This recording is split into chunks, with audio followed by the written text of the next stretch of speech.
Hey, what's up? So, this is like my third take. What I'm about to read you is a statement that I've prepared that summarizes everything that I wanted to say, but hopefully I'll get all the way through it without, okay. Here we go. Hello, America. My name is Andy. I'm here to relate to you today my side of an experience that I've been having with the government agencies within the state of New Mexico. Now, all of these documents here relate to one speeding ticket. One. I'm going to tell you about it.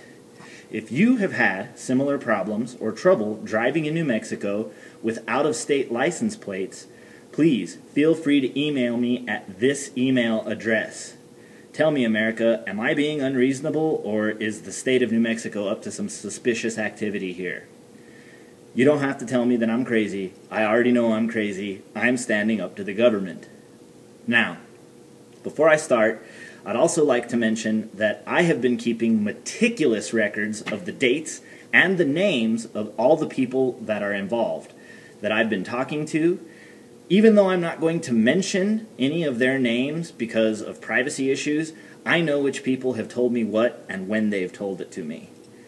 To begin, on March the 7th, 2012, I was returning home from Albuquerque, New Mexico to Texas, traveling on I-25 south when I was stopped by a New Mexico state trooper and cited for traveling 90 miles an hour in a 75-mile-an-hour zone.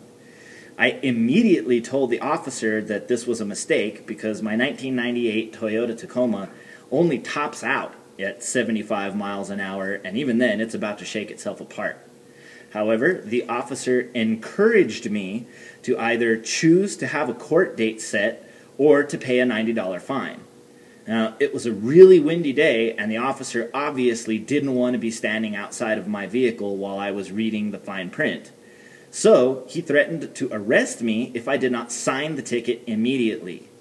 I requested the court date, mostly out of anger, and then I signed the ticket and I drove off. Now, further down the road, I arrived in Las Cruces, New Mexico, and I stopped to refuel. I had cooled off a bit, and I realized that it was going to cost me more in fuel just to go back to Truth or Consequences, it was the Sierra County Magistrate Court, and protest my innocence than if I had actually pled guilty to the infraction and paid the $90 fine. Now, I'm sure that the state trooper knew how much gasoline costs when he saw that I had a Texas license plate and decided that I was an easy target. I personally believe this to be entrapment, but that's not what's upsetting me. Now, I spoke to a clerk at the New Mexico State Police and I waived my right to appear in court. I pled no contest to the citation and I paid the fine, double-checking with the clerk that the address on the citation was the correct address to remit payment to. I figured nobody's going to care if I'm actually innocent or not, and I just paid the fine. Also, at this time, I sent a letter to the Sierra County Magistrate Court, which is the court that I'm dealing with, letter dated April 9th, 2012, in protest of all of these practices. So everything I just said, they have on file already. Now, however, I received a letter dated May the 16th, 2012, from the Sierra County Magistrate Court stating that my payment had not been received and that the judge of the court was going to allow me 30 days to make payment. Now, fortunately, I'm no dummy.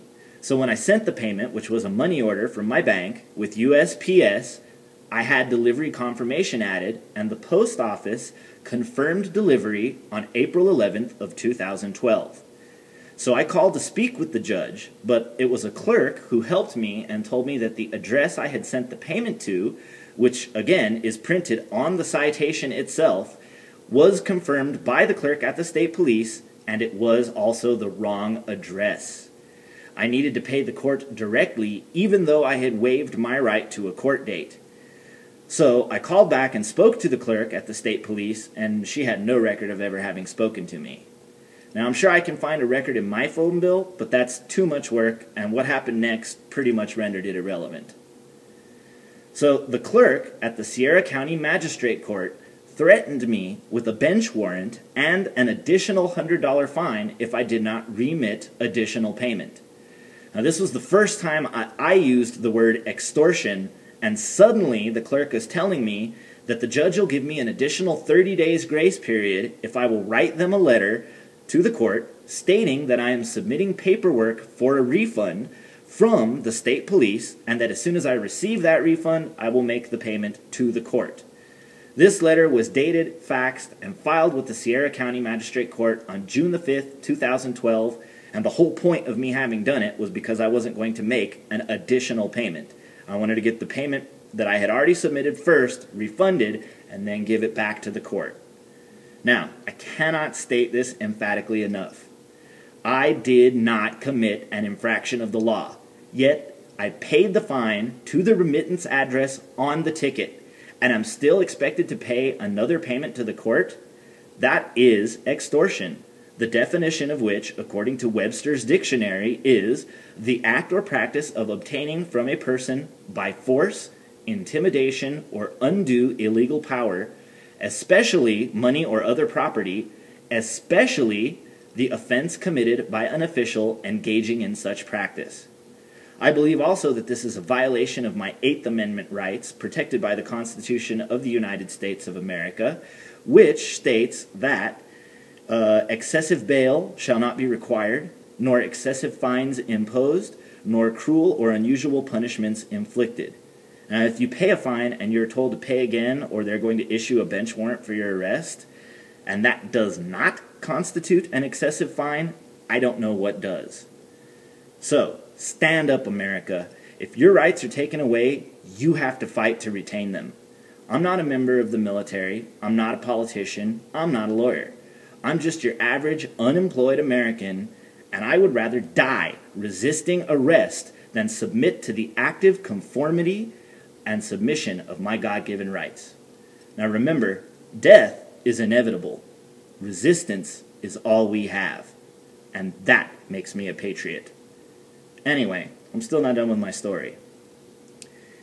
So I write this letter to the judge, to whom I have still had no first-person contact, and at this point, I'm still unaware if I'm dealing with a male or a female, and who the name of that individual is. So, the clerk helping me at the magistrate court sends me the documents I need for a refund request from the state police, and then I mail that in, and I wait, and 30 days pass. And so after my grace period has expired on July 9th, 2012, I sent a letter to the court stating that, again, United States Postal Service had confirmed delivery of my refund request on June 16th, 2012, but that I had not yet received a refund and will continue to cooperate as soon as I do. Later that same day, I receive a letter from the State of New Mexico Taxation and Revenue Department denying my refund due to the lack of correct paperwork. At this point, I was a bit frustrated, in truth, almost irate. So I called and I spoke with the head of the Motor Vehicle Division in the State of New Mexico Driver Services Bureau, who told me that as soon as a receipt of payment from the court was filed with the state police, they would refund my initial payment. I again explained what extortion means and questioned the cooperation between these two agencies.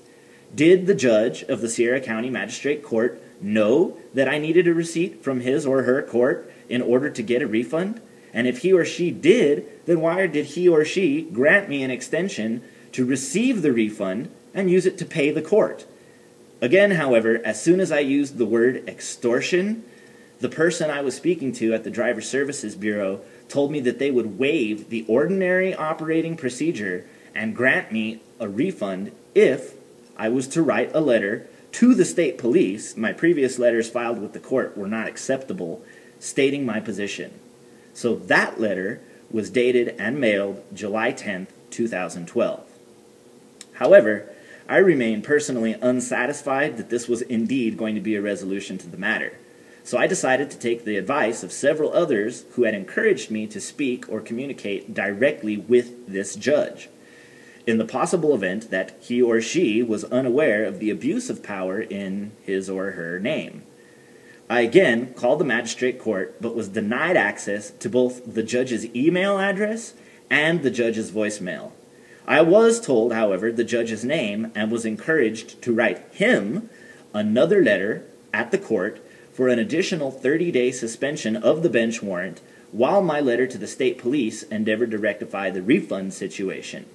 And that letter that I wrote was faxed and dated July 11th, 2012. July 9th, 10th, and 11th. At this point, they've got me writing a letter a day. So, I decided that now that I had the judge's name, I was going to try and Google him and get his email address off the internet. And what Google delivered to me was, frankly, shocking. This is the part that pisses me off, America. The same judge who's attempting to intimidate me by arrest if I'm not going to pay the court is under investigation as of June 25th, 2012 by special prosecutor for being witness to the marriage of a 15-year-old pregnant girl to a former Truth or Consequences police officer. The officer in question is, in fact, the judge's son. And he was on duty as an officer when he picked up this 15-year-old girl as a runaway. So, I thought I was going to inform the judge about people in his office using or misusing his power without his knowledge, but what I discovered was that this individual apparently does not care about the abuse of authority. And no wonder they don't want to let me contact him. I'm not sure I really want to talk to this individual anymore. I have a definite lack of confidence that the state of New Mexico and the Sierra County Magistrate Court are dealing with my case, and probably dozens of other cases, with honesty. What was even more sickening to me was a quote in the article written about this incident, which was attributed to this 15-year-old girl's parents. They were cited as being understandably upset at her pregnancy, but had recently changed their opinion to consent of the marriage and the father. Does anybody else see anything wrong with this? Like, okay, the state police and your local magistrate court in your hometown are going to tell you that it's okay for a cop to come and knock up and marry your 15-year-old runaway daughter. You're going to fight with them? Yeah, I don't think so. I don't want to hear either about how much in love they are, because that's actually this cop's defense. A 15-year-old knows nothing about sexual love. That's why 15 is under the age of consent. That's why they're underage. And I'm also pretty sure that a 15-year-old's attitude is, do what the police tell me or I'm going to get in trouble. These people are still walking around free. They're holding positions of authority in the state of New Mexico. Now I, here in Texas, am still waiting for a response to either one of my letters to the state police or the magistrate court. I have seen neither hide nor hair of a refund, and in fact, I've spent about an additional $60 on delivery confirmation with my regards to all this communication that I've been doing for the last 3 months. Now, if you, America, want to tell me what to do, this is the email address where you can send me any kind of comment. This is the address where you can find all of the letters to the court that I've written and read them for yourself. And this is the email address actually of the court should you decide you want to contact them. I'm not making this up. You're welcome to Google it. You can find YouTube videos that are about what I'm telling you. Please, America, this is in your hands now. No matter what happens to me, you are the jury of my peers. You need to stand up for whatever you think is right or remain silent and aid those who would undermine the judicial and penal systems that each and every American has a responsibility to uphold. Remember, when a judge marries somebody, anybody, whether they're 15 years old or not, he says, by the power vested in me. And it's each and every one of us that vests that power into that individual when we elect them. So, each and every one of us is responsible for the misuse of that power. Let me have it, America. Help me out.